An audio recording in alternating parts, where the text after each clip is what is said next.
New week, new vlog, new haircut. Eh? Why, you don't like this? Neither do I. I'll be right back. That's better. Can't stand mohawks. Also, new shirt, because the old one has unfortunately bit the dust. It was full of holes around Mario. I was thinking of ripping it open like Hulk Hogan, but nobody wants to see my hairy chest. Okay, so today in the vlog, I want to talk about stuff you kept from your childhood. So I recently just got the To Boldly Flee DVD, the 4-year anniversary movie from Channel Awesome and That Guy with the Glasses. And on the second disc, there's a 6-minute behind the scenes video with Doug Walker. And he was showing these comics he drew when he was only 12, 13 years old. And he showed some of the inspirations he took from that comic to put into his movie. And I got to thinking, some people keep a lot of stuff from their childhood. Another guy who does this a lot is James Rolfe, the Angry Video Game Nerd. Now, I would say go visit his channels to watch those videos, but both of his channels got taken down by YouTube. I really don't have a whole lot of my childhood left. I mean to say that I didn't save a lot from my childhood. Some stuff that I did keep are just like geeky stuff, like this Action Fleet Millennium Falcon.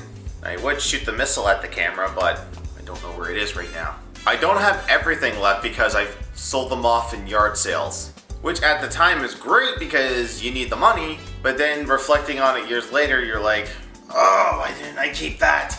Like, I used to have a ton of Micro Machines, but whereas people who collect Micro Machines collected the cars, I collected Star Trek and Star Wars. I still have some of the Star Wars ones, like this silver Millennium Falcon.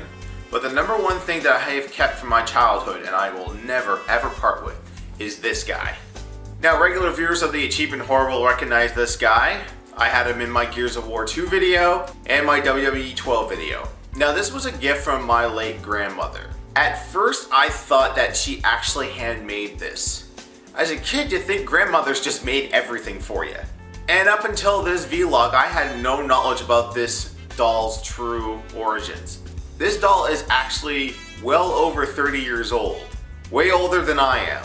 This guy was made by a company, and I'm hoping I'm pronouncing it right, called Nickelbacker. And he was made in 1977. Now, this guy has gone through a lot of wear and tear. You can see these crusty things here. This is where his Spider album used to be. And he also had one on the back, which is barely there as well. And on his hands is where Velcro used to be. So you could put him in poses like this, and he even had some on his feet as well. If the Velcro still worked, he kind of looked like this. Yeah, he's awfully worn out in other parts as well. As you can see, he got broken open in the crotchal region, and my mother had to stitch it back up together. Now, I couldn't afford any of those WWF wrestling buddies, so this guy was my wrestling buddy, as you've seen in the WWE 12 video. And there's one last thing on him that is kind of pissing me off to this day. My best friend at the time and next door neighbor decided to draw a little happy face on him. Oh, look at Spider-Man, he's not worried.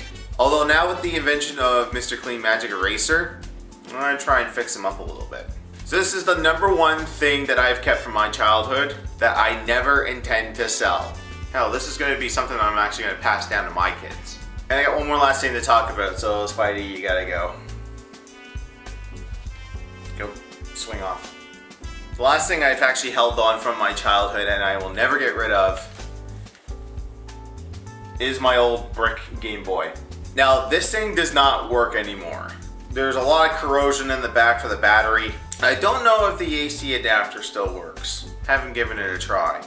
But from the last time I've used it, I know there's at least 3 or 4 lines of dead pixels. So why still hang on to this? Well, for starters, you really can't find these anymore. For some reason, the old school Game Boys, nobody pawns these. At least not in any of the pawn shops I've been to. And also, this was the first console that was truly mine. Like, I got this for Christmas and this was mine.